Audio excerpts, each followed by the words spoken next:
Moin moin, hallo und herzlich willkommen zu einem neuen Video hier auf meinem Kanal. Und heute gibt es wieder eine Runde Shakes and Fidget. Ja, und wer das Video gestern von Paul Terror schon gesehen hat, der wird da schon Bescheid wissen. Der Schlawiner, der hat schon wieder irgendwelche geheimen Insider-Informationen bekommen, bevor sie irgendjemand anders von uns bekommt, ja. So nicht, mein Freund, so nicht. Ja, aber auf jeden Fall hatte er gestern sehr, sehr große Sachen auf jeden Fall angekündigt. Lasst ihn auf jeden Fall auch schöne Grüße da. Und er hatte so viel gesagt, wie dass bald neuer Content auf uns zukommt, ja. Und zwar das erste, was kommen wird, ist in 10 Tagen schon. Das ist in 10 Tagen schon. Das ist am 25.02. Und zwar eine kleine Erweiterung wohl für den Hütchenspieler, ja. Hütchenspieler, ich weiß nicht, ich bin schon öfter mal drauf eingegangen, wer nutzt den Hütchenspieler, ist der überhaupt relevant, was sucht er hier im Spiel, das ist doch verschwendeter Platz in der Taverne, ja, da könnte man doch so viele sinnvolle Sachen hinstellen, warum den Hütchenspieler, der bringt doch eigentlich gar nichts so. Also im Prinzip ist das mit das unnützeste Feature, was Shakes and Fidget hier zu bieten hat. Ja, und deswegen hatte ich da schon mal öfter mal vorgeschlagen, ob man da nicht irgendwie was machen kann, irgendwie erweitern oder irgendwas anderweitig mit dem anstellen kann, weil so wie er jetzt momentan ist, wird er halt nicht genutzt. So, es sei denn, irgendwelche Leute im Stream baiten mich und sagen hier 5 Pilze auf rechts, ja, und dann kommt er aber in der Mitte. So, ja, aber davon mal ganz abgesehen. Ja, kommt da am 25. wohl ein kleines Minigame raus für den Hütchenspieler oder beim Hütchenspieler, man weiß es nicht ganz genau. Und da wird natürlich jetzt gemunkelt, was könnte es sein? Ist es vielleicht sowas wie ein Automat, so eine kleine Slotmaschine, wo man halt ja, die 3 Siebener einfach mal herholen kann, ja, und dann fett Pilze abcashen kann oder so. Keine Ahnung, vielleicht ist es gar nicht für Pilze, vielleicht ist es für Gold.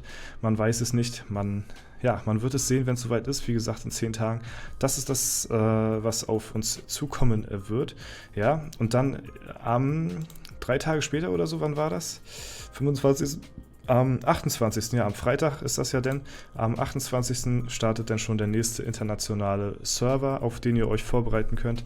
Ja, das sind alles Informationen, die wurden noch nicht angekündigt, weder im Forum noch auf diversen Plattformen, was Shakes and Fidget so ja, bereithält. Deswegen erfahrt ihr es bei den YouTubern meistens sogar immer als erstes, wenn die irgendwelche Informationen bekommen, oder besser gesagt nicht bei den YouTubern, sondern bei Terra. Da erfahrt ihr es wahrscheinlich noch eher als bei mir, weil er natürlich auch mehr oder weniger auch gesponsert ist. Ja? Deswegen ja, kommen da die Infos meistens immer noch ein bisschen eher als bei mir, aber ich versuche euch auch da so schnell wie möglich auf dem Stand der Dinge zu halten, was das angeht. Ja, wie gesagt, 3 Tage später nach dem Feature vom Hütchenspieler kommt dann auch schon der nächste Server auf uns zu.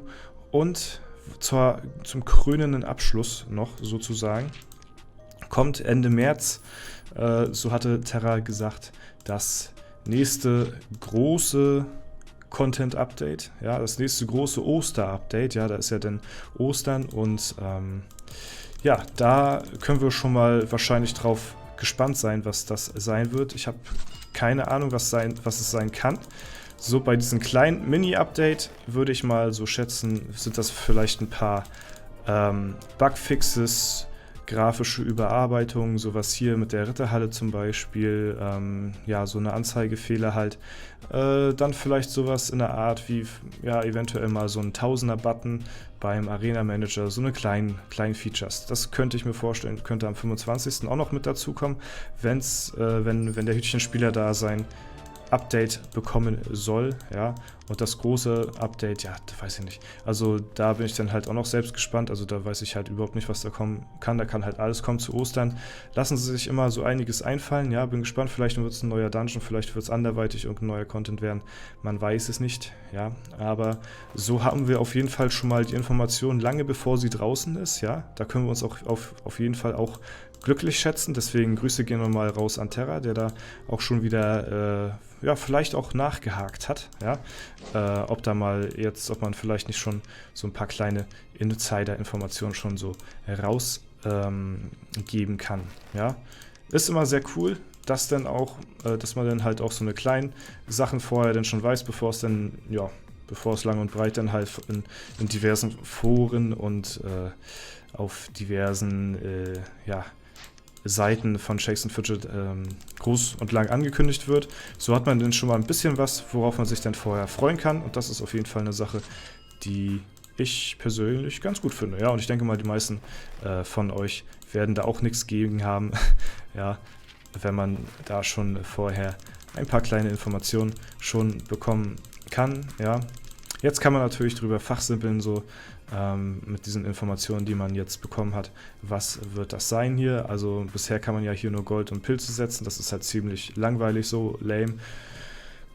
Ja, also wie Terra hatte gesagt, es könnte so eine Gamble-Maschine sein, halt so eine, ja, weiß ich nicht, würde eigentlich ganz gut hier hinpassen, so ein Spielautomat, wo man dann so einmal am Hebel ziehen kann, ja, und dann kann man da irgendwas gewinnen oder so, keine Ahnung, oder vielleicht eintauschen gegen andere Sachen irgendwie, ja, so ähnlich wie beim Glücksrad, dass man da Sachen gewinnen kann oder so, gegen ein kleines Investment vielleicht, ja, und dann werden wir alle spielsüchtig und jagen uns sozusagen in den Ruin, sodass der Peter Zwegert wieder aus seinen Löchern gekrochen kommt zu dir nach Hause und dir erstmal mit seinem Clipchart aufgeklappt erstmal einen Finanzplan zusammenstellt, damit er dich dann auch peu à peu dann wieder aus den Schulden rausholen kann. Ja, werden wir abwarten müssen, ja, ob das passieren wird, ja. Aber soweit ich weiß, ist ja Glücksspiel sowieso irgendwie in einigen Bundesländern oder so verboten, ja, ich weiß es nicht, außer in Schleswig-Holstein irgendwie. Ich glaube, die haben da irgendwie extra Regeln oder so, keine Ahnung. Aber ich denke mal, dass die sowas wie ein richtiges Glücksspiel, was so richtig, ja, süchtig machen kann, ich glaube nicht, dass sie sowas hier reinführen, ja. Und selbst wenn, wird das wahrscheinlich auch, ja, ich gehe mal von aus, das ist jetzt nur Spekulation, das, was ich jetzt hier betreibe, wird es wahrscheinlich auch begrenzt sein, so wie, keine Ahnung. Ja, ich könnte mir eigentlich ganz gut so einen Spielautomaten vorstellen und dann kannst du am Tag vielleicht 5-mal da am Hebel ziehen, ja, und hast die Chance, dann sowas hier rauszubekommen, sowas wie Pilze oder Seelen oder Erfahrung, Gold, ich weiß es nicht. Ja, sowas in der Art vielleicht so, ne? Und umso besser ja das Ergebnis, umso höher der Gewinn, keine Ahnung. Irgendwie sowas könnt ihr mir ja auf jeden Fall auch mal in die Kommentare schreiben, was da kommen könnte. Vielleicht habt ihr auch irgendwelche Ideen, Anreize oder sowas. Dann schreibt es auf jeden Fall mal rein. Lasst mich eure Meinung dazu wissen. Und im März können wir uns ja dann auch auf ein großes Update freuen. Ja, da bin ich auch schon sehr gespannt drauf. Gut, das soll es denn soweit dazu gewesen sein. Ich hoffe, es hat euch gefallen. Falls der Fall sein sollte, lasst gerne eine Bewertung oder einen Kommentar da, damit ihr auch nichts weiter verpasst an Informationen, würde ich mich auch über ein Abo freuen, ja, damit ihr weiter auf dem aktuellen Stand der Dinge bleibt, ja, aber genug Eigenwerbung jetzt, das Video ist zu Ende. Vielen Dank fürs Zuschauen, haut rein und bis zum nächsten Mal.